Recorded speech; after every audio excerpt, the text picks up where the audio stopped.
അല്ല അല്ല അതല്ല, അത് കാര്യങ്ങൾ സ്ട്രേറ്റ് ഫോർവേഡ് ആയി കേട്ടോ. ശരി അങ്ങനെ വന്നോളൂ. വന്നു ശരി സാറേ. ഇത് മണ്ടോതിരി നമ്മുടെ വാർഡിലാണ്, നമ്മുടെ വോട്ടറാണ്. ഓ ഓരോ ഭർത്താവ് ചെറുതായിട്ടൊന്ന് മരിച്ചുപോയി. ഭർത്താവ് മരിച്ചുപോയി. അപ്പൊ അതിന്റെ ഒരു ഡെത്ത് സർട്ടിഫിക്കറ്റ് കിട്ടണം അവർക്ക്, അതിന് വന്ന. ഓഹോ അത് ശരി. സെക്രട്ടറിയാണ്. അല്ല അതിന് ഇപ്പോ പ്രസിഡന്റിനെയൊക്കെ ആയിട്ട് വന്ന എന്തിനാണ്? നേരിട്ട് വന്നാ പോരെ, ഞാൻ തരില്ലേ? അത്രേ ഉള്ളൂ സംഭവം. അപ്പൊ സാറ് ഒന്ന് ശരിയായി കൊടുക്കി. ഞാനവിടെ മീറ്റിംഗിലാണ് കേട്ടോ. ഞാനൊന്ന് ഡീൽ ചെയ്തിട്ട് കേട്ടോ. ശരിയായി തരും. ഒന്ന് ഡീൽ ചെയ്യാം. ഇതൊക്കെ നിസ്സാര കാര്യങ്ങളാണ് കേട്ടോ, നമുക്കൊക്കെ ചെയ്യാവുന്നതേ ഉള്ളൂ. സാറേ ഞാനിവിടെ കയറി ഇറങ്ങാൻ തുടങ്ങിയിട്ട് ഇപ്പൊ 5 വർഷമെങ്കിലും ആയിട്ടുണ്ട്. അയ്യോ എന്താണ് സാറേ? ഇവരെ ഭർത്താവ് മരിച്ചു എന്ന് പറഞ്ഞിട്ട് ഇവിടെ അപേക്ഷ ഞങ്ങൾ അന്വേഷിക്കാൻ പോയി. വീട്ടിൽ ചെന്ന് അന്വേഷിച്ചപ്പോൾ ആശുപത്രി കിടന്നാണ് മരിച്ചതെന്ന് പറഞ്ഞു. അപ്പോൾ ആശുപത്രിയിൽ ചെന്ന് അന്വേഷിച്ചപ്പോൾ അവിടെ ഇങ്ങനെ ഒരാളെ അഡ്മിറ്റ് ചെയ്തിട്ടില്ല. അപ്പോൾ അത് വ്യക്തമായിട്ട് എവിടെ വെച്ചാണ് മരിച്ചു എന്താണെന്നുള്ള ഒരു നമുക്ക് റിപ്ലൈ കിട്ടിയിട്ടില്ല കേട്ടോ. എന്താ പേര്? മണ്ടോതിരി. മണ്ടോതിരി. എങ്ങനെയാ ഭർത്താവ് മരിച്ചത്? ഒരു കുഴപ്പമില്ലാതിരുന്ന ആളാണ് സാറേ.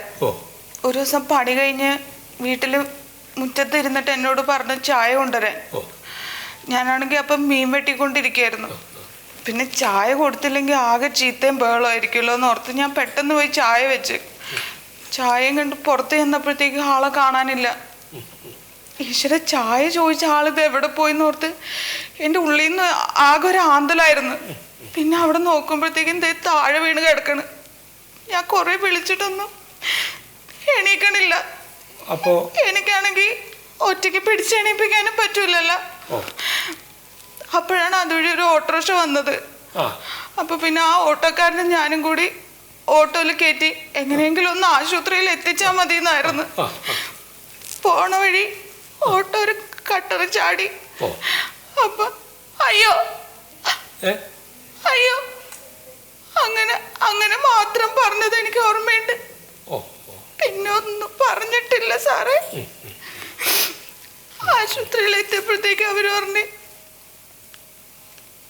കഴിഞ്ഞെന്ന്. സാറ് എങ്ങനെയെങ്കിലും ഒന്ന് ശരിയാക്കി തരണം. ശരിയായിട്ടുള്ള ഒരു എവിഡൻസ് ഇല്ലാതെ എങ്ങനെയാ സർട്ടിഫിക്കറ്റ് തരാ? എനിക്ക് വേറെ ഒന്നിനും വേണ്ടിയല്ല, എന്റെ കൊച്ചിനെ പഠിക്കാൻ വേണ്ടിയാണ്. ഈ സർട്ടിഫിക്കറ്റ് സ്കൂളിൽ കൊണ്ട് കൊടുത്താ അവന് ഫീസ് ഇളവ് കിട്ടും. അതിനു വേണ്ടിയാണ് ഞാനിവിടെ എത്ര നാളായെന്നറിയാമോ കയറി ഇറങ്ങി നടക്കണം. നിങ്ങള് ഒരു കാര്യം ചെയ്യാം. അതായത് ഈ ഭർത്താവിനെ കാണുന്നില്ലെന്നും പറഞ്ഞ് പോലീസ് സ്റ്റേഷനിൽ ഒരു പരാതി കൊടുക്കും. അപ്പോൾ ഇവർ വന്നിട്ട് പോലീസ് സ്റ്റേഷനിൽ നിന്ന് മൊത്തത്തിൽ നിങ്ങളുടെ വീട്ടിലും ആ പരിസരത്തൊക്കെ വന്ന് അന്വേഷണം നടത്തും. അപ്പൊ അവർക്ക് മനസ്സിലാവും ഈ വ്യക്തി മരിച്ചോ ഇല്ലയോ എന്നുള്ളത്. അപ്പൊ ആ ഒരു എവിഡൻസ് ആയിട്ട് ഇങ്ങോട്ട് പോന്നോളൂ, ഞാൻ സർട്ടിഫിക്കറ്റ് തരാം. അല്ലേ?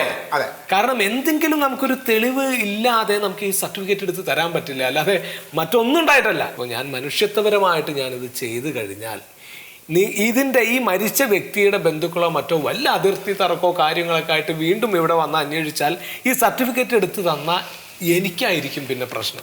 നമുക്ക് ലീഗലായിട്ട് എന്തെങ്കിലും ഒന്നും ഇല്ലാതെ ഒന്നും ചെയ്യാൻ പറ്റില്ല. അതാ കേട്ടോ.